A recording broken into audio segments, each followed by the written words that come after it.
All right, guys. Well, this is it. At least I think so, if I remember the schedule right. This should be the last game that we have in this series, so it's going to be the end here pretty soon for us in terms of Tecmo Grey Cup. And I wish I could tell you that we've done an excellent job. We've done, I think, as good as we can given the circumstances. People have asked over time, you know, is this a juiced version of the game? I think that we already know that, yes, this is indeed a juiced juiced ROM. We're up against Hamilton, so that should probably end it. I don't think that we make the playoffs unless like there's some sort of miracle that happens. And even with a miracle, I don't think that there's any miracle that could possibly get us into the playoffs. So instead, I'll tell you a little bit about what to expect. So I'm going to do sort of like a review of this series. I'll talk about in a video probably about things that I've learned about playing this game on juiced mode after playing through this now. I don't know if there are other videos out there like that. In general, I've learned when it comes to retro games, including like, you know, even including games that have good modding communities like this, usually there's not that much on YouTube in terms of like advice as to like how to actually do what you want to do. So I'll try to come up with something that gives at least some sort of a hint or advice as to like, you know, what I'd recommend doing if you find yourself in this position. Boy, I really could use a couple other blocks here, guys. Anyway, so we'll come up with something like that, and then assuming that this actually is the final game of this series, then tomorrow we should go ahead and start with Tecmo Super Bowl 58. So there are two different versions of the 1958 season that you can find that people have made. They're actually both made by the... Shoot, I was short. Oh, I just barely made it. There are two versions of the 58 season you can find. They're both made by the same guy. I was looking this morning and trying to figure out which one to use. I'm going to use the most recent one because I think it's the updated version. And we're probably going to just play with the New York Giants. I know we could play with the Colts that actually won that year. We're probably just going to play with the Giants because they didn't win and because there's a lot of really cool stories to go through. And it's going to be different in that I'm going to combine gameplay with a lot of sort of historical stuff. So we'll learn a little bit about what the NFL was like back then and you know, all sorts of stuff that you probably didn't know before. So, you know, look forward to that. It's going to be a very, very different experience. Win or lose, we're going to have a lot of interesting content for you. So it should be really, really interesting. And if this ends up going well, and I think that it will end up being a successful series, however we define success here, we'll probably do other series like it in the future. Now, the ROM that I'm going to use for that is also going to end up being a juiced ROM. This is where I was really thinking about, do I really want to do this or not? Because I could see that there is a version of an earlier version that's not juiced. Shoot, no, no, no, no, no, no, no, no, no, no, no, no, no, get it, oh no. Oh man, we have the worst luck, I tell you. Anyway, so it's going to be another sort of juiced experience for us. I've learned a lot of things though about playing with the juiced ROM, so eventually I will hopefully get my skill set up to the level where it's like the rest of you guys who know what you're doing. And as always, I always appreciate it, you know, if you have advice, tips, or whatever on like how to play the game a little bit better. And like I said, you know, I'm going to feature a lot of those in videos that look at like how the series went as a whole and stuff like that, you know, after the fact. I still don't know exactly what that video is going to look like here, but it's another sort of tradition I want to start here on the channel so that we can have like a good way to sort of sum up what happened, and so it's not just like, oh, go watch the gameplay video and that's all we have. So that's kind of what the focus is on here. That's what the plan is like basically for the next couple of days. Hopefully I have enough time to actually get all this stuff done. You know how it is. You end up with a project and you're like, hey, this is a great idea. And then you turn around and realize that you don't have any time to do it and that you're a fool for even thinking that it would be possible. But whatever, you know, that's just how it goes in this game and how it goes with making content.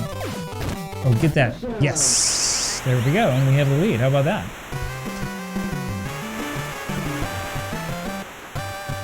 Drew Brown, I tell you, at the beginning of this, I was thinking anybody but Drew, but he's kind of grown on me. Maybe he was good for Hawaii all those years ago anyway. So, I don't know. You guys who follow college football closely can tell me about that. How closely do I follow college football? I follow it so closely that I fell asleep watching the national championship game the other night. So, there you go. I'm curious, by the way, how you guys watch the games. I mean, do you guys end up with like TV subscriptions or whatever? Because I don't. I just watch bootleg streams on my my iPad. That's I guess it's a one of those Google whatever things. That was great defense there, right? You let the guy catch the ball right in front of you, and then you let him run around you when when you're trying to tackle him. Great job. I feel like in this game, every single team is juiced except for mine.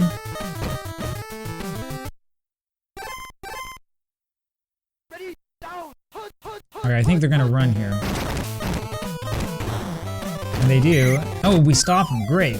Awesome. If we can hold them to 3 points, that's gonna be a victory. We might as well just stop the game here. That was it. Thank you for coming. Right? Now the big question is, can we actually block a field goal? I have not been successful at doing this at all. And no, we don't even get close.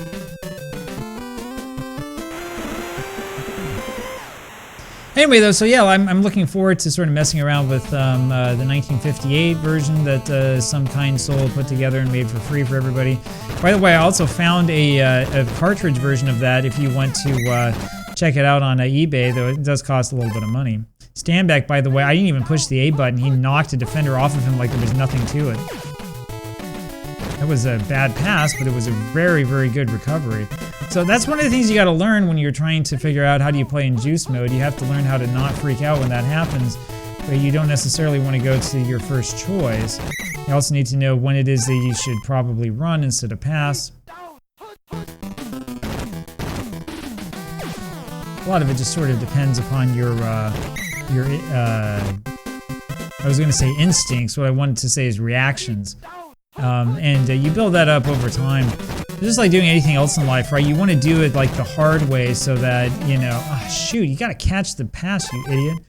Anyway, you want to do it the hard way so that, you know, that way you can like train yourself up to that, right? So many of us are used to the vanilla Tecmo Super Bowl, which is not a bad game, of course. We all love it, but it's kind of easy Tecmo Super Bowl, right? What you really need to learn how to do is like how to do it when the chips are down and you're up against like a team that's totally overpowered and stuff like that. And that's where juiced mode really comes in handy.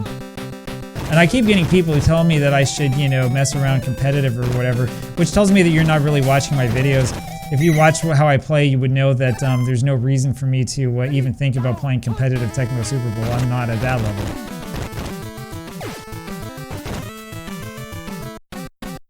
Oh yeah. Hey, 14 points, here we go.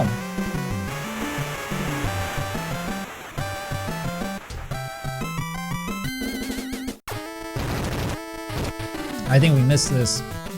Oh, barely got it in, all right.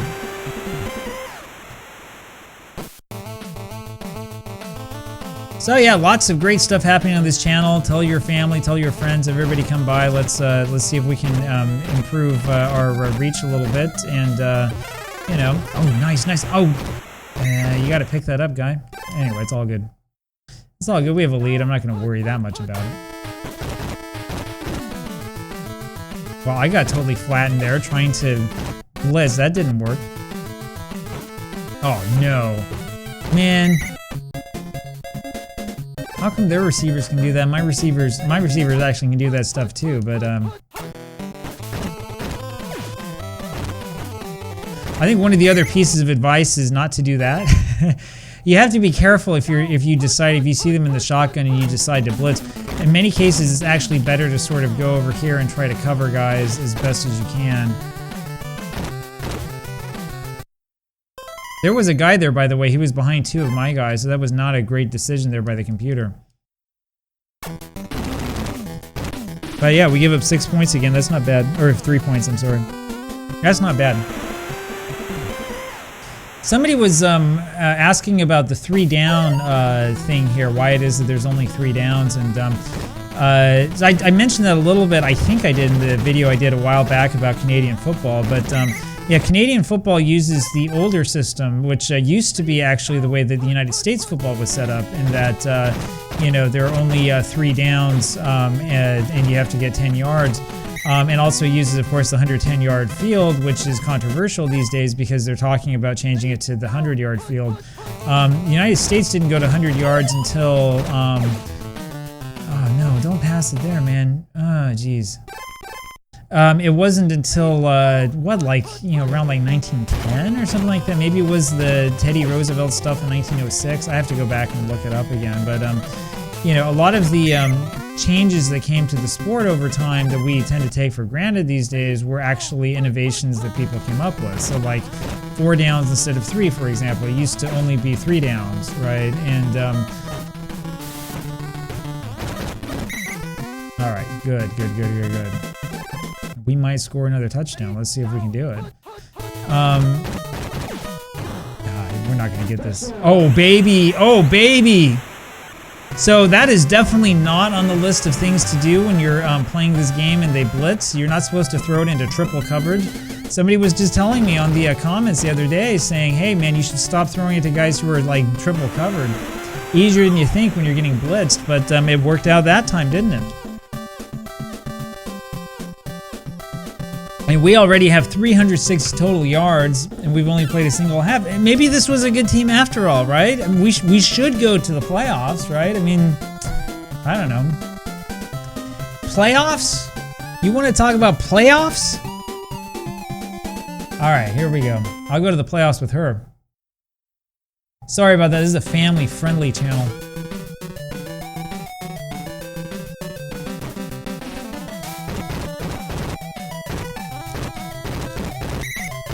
All right, here we go. Let's try to stop them here on defense. Maybe they're going to run again. I think that they had another rethink of their offensive strategy. Well, that didn't go anywhere. All of a sudden, we're able to get these guys. I do think that using Knox here is probably one of the better ideas if you're playing defense with this team.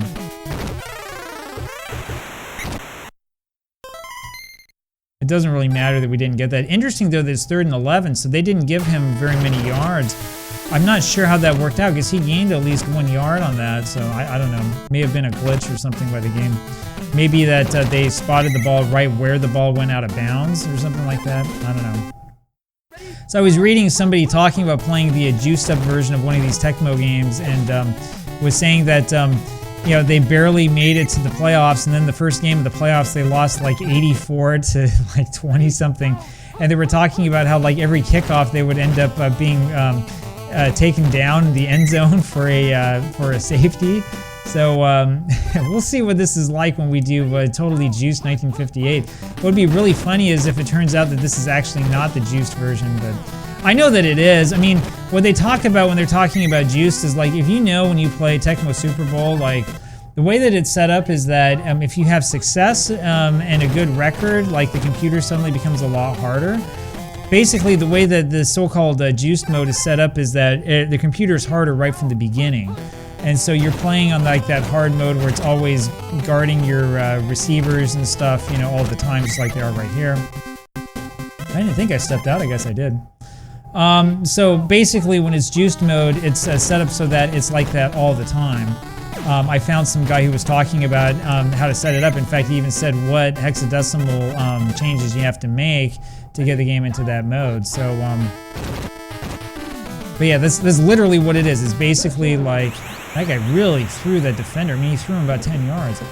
But that's the way that it works. That's what juiced mode is. So it's so that you know, the computer players, your opposing players, will always be fast.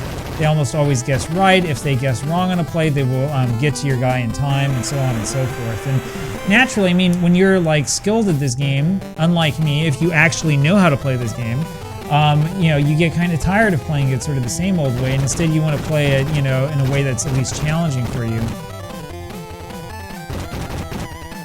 Of course, if you really want to play in a way that's challenging for you, let this guy have a kickoff return for a touchdown. We haven't seen a kickoff return for a touchdown yet. I came close a couple of times earlier on. And I don't think the computer's ever done that against us. That's a long way to go, 110 yards. But if you watch a lot of Canadian football, it does happen. And you also see guys with, you know, 100+ yards, you know, interceptions for touchdowns and stuff like that. It happened in the Grey Cup once, right? Anyway, if nothing else, hopefully this series helps you increase your appreciation for the wonderful world of Canadian football. And it should also make you very angry about this idea that they're going to change the field size and all that stuff. All this ridiculousness that's going on. I have no idea why they would ever want to do anything like that.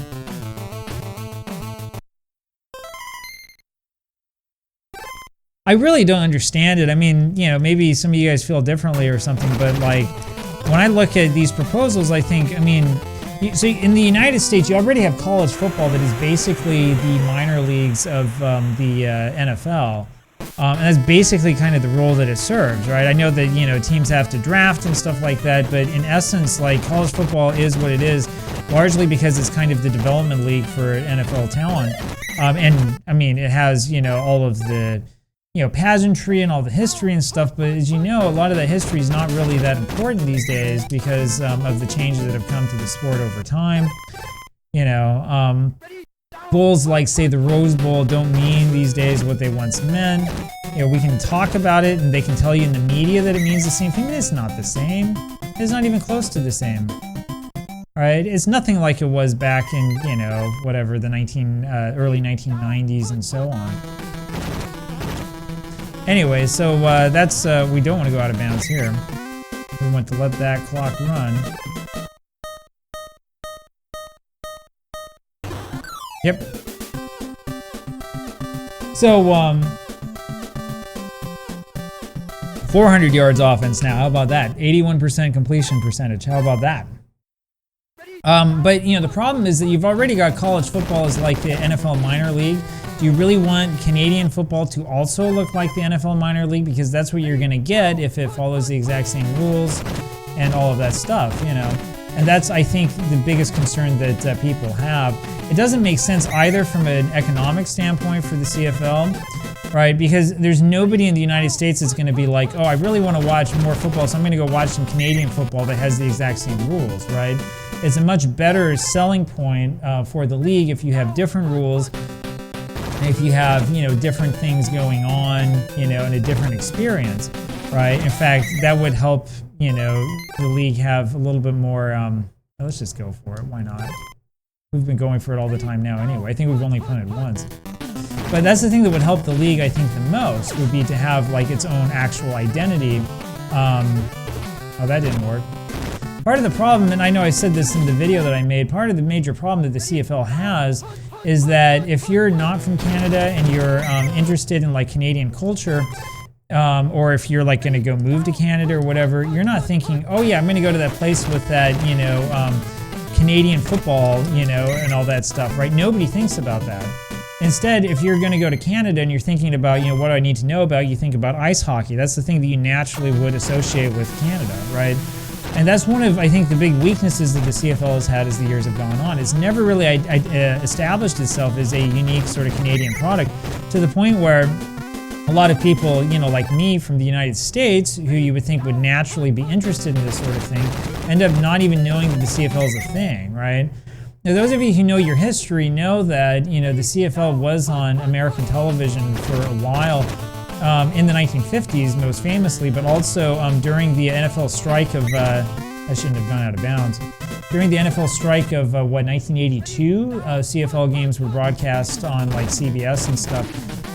Funny thing is, for those of you who are anti-gambling, most of the reason they did that is because they needed to have something for the people who were running the gambling pools and stuff like that. You have to have something to bet on, you know. Anyway, so the CFL has had some exposure in the United States, but the problem is that despite the fact that there's been some exposure, most people don't even know that this is a thing and don't know that the rules are different and don't know that, you know, the teams are different. There's a different sort of, like, you know, structure to, you know, the tournament at the end of the season and all that stuff, right? Most people just don't think about the CFL being a different type of experience, right? And that, I think, has been really the biggest problem with Canadian football, right? The most obvious people who would be interested in it would be actually people like me, but unless you've actually lived in Canada, unless you have some sort of, like, direct tie with Canada, chances are that you don't really know anything about the CFL. So, I don't know, maybe one of these days, maybe I'll do, like, a beginner's guide to the CFL video or something like that. You know, maybe we can do something to try to, you know, help the league along or something, you know. It's actually a lot of fun. It's a great game to watch. People have mentioned before that, you know, unlike this Tecmo Super Bowl mod, you're actually playing with, like, more players aside. You have 12 players aside. The false start rules are definitely liberalized. So when you watch the game, you will see a lot of guys on offense moving forward with a lot of forward momentum. You know, it's because there are a lot of, again, advancements that were made to the game in the United States that didn't really happen in Canada. The CFL also, because it has stuff like the Rogue, it's a little bit closer to the original rugby origins of the sport, which is the other interesting thing. In fact, a lot of people who are really interested in like the arcana of like the NFL rulebook and stuff will talk about, you know, the CFL and the stuff that happens there. Stuff like the fact that, again, you can get like 1 point for certain things. There are different types of like free kicks and stuff that still exist and all that other stuff, you know. So anyway, that's the cool thing about it. But for the time being, we're going to bid adieu, temporarily at least, to the CFL. Oh, shoot, I crossed the line. Well, that's the end of the game. We will bid our adieu to the CFL, and instead we will focus on NFL history. We had over 500 yards, 530-something yards in that game. And we won again. We've won for the second time. And so what we do now is we go to the schedule, and we will auto-skip to week 17. We'll just do game start. And we'll see what it is that this has to offer us. This might be a little bit longer video than what you're used to. Yeah, here we go, 2025 standings. This will be good. So Winnipeg ended up 6-12, so they were pretty bad, but we ended up 2-16. But we won twice. 306 points scored is pretty good. It's just we gave up 639, but you know, that's just a trivia point. Nobody really cares about that. And unfortunately, we did not make the playoffs. I don't know why. All right, I would have expected that we would be able to make it, but whatever.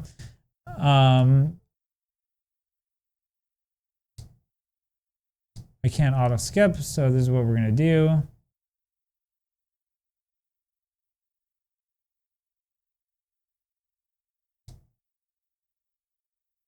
So Calgary ends up winning.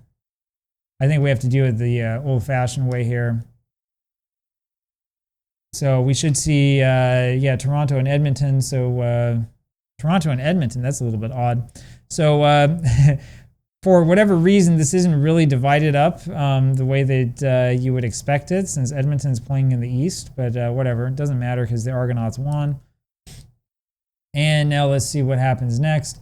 I know I could like sit down and like watch these games out. Maybe you guys want me to do that. Maybe you don't. I don't know. I'm just going to do it this way. I don't remember much about Ouellette, but he got hurt. I remember Alford, though. Man, we had a lot of problems with Alford. So Saskatchewan won. That's not a huge surprise.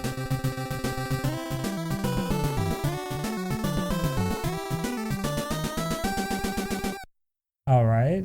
And now we'll see who wins in the East.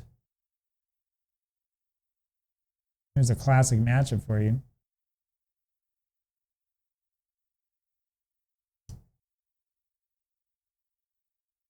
And it does. It goes to overtime, and Montreal ends up winning. So Montreal, one of the two teams that we beat, ends up winning and going here to the Grey Cup. Meanwhile, in the background, you can hear the heater going on because I actually have a space heater by me as well because it is really, really cold out there. So, like I said, my poor dog, she's sitting right here next to me, and I don't think she wants to go out anytime soon. I don't know what we're going to do tonight because it's going to be really, really cold. All right, so let's see what happens here at the end. Saskatchewan wins 24-0. It wasn't even a close game, so you shouldn't be so sad that you missed that. Wow, Alexander with only 25% completion, 95 yards passing. So the Saskatchewan Roughriders end up winning the Grey Cup, and Ottawa, unfortunately, ends up watching it on television at home. So we'll go ahead and we'll go through and see what more this has to show us in terms of final things. I guess we can look at some of the final stats and stuff. Hey, team roster, do I really want to see this? I think that we're kind of doomed to see this part. I'm trying to remember. I know that there is music in this section. It's been a long time since I've gotten to this point of the game. Of course, back when I was a kid, the way that I used to play this is I would play as the San Francisco 49ers in the base game when I would rent it. And I mean, back then I didn't, I would do like the lurch and stuff like that. I don't remember anybody teaching me that. That must have been in some like guidebook or something like that somewhere. I don't know how I learned it, but Anyway, yeah, I remember doing the lurch all the time on defense, and then on offense, because you're San Francisco, you can like literally just pass the ball anywhere you wanted, and you have Roger Craig, right, really good running back, and it's pretty easy to win. Even then, though, if you play this game, you get to the playoffs, it gets pretty tough. It does. It's not an easy game to beat, even if you're doing like little tricky things to win. I remember always getting frustrated when I would play against New Orleans. Boy, I tell you, even like the ending credits of this game are just absolutely amazing, right? They did such a good job with this stuff. They really, really did a good job sort of painting all of this together and you know, really maxing out the possibilities of the NES. It's so impressive that this is an 8-bit football game, right? If we have a little bit of time today, depending upon all the things that happen, I might play a little bit of some earlier 16-bit Madden, or maybe we'll play Madden 94 or something like that, then we can kind of compare. But the extras and stuff in this game are just simply fantastic. It's really, really well done. I think those guys only show up if you actually play through the final, if I remember right.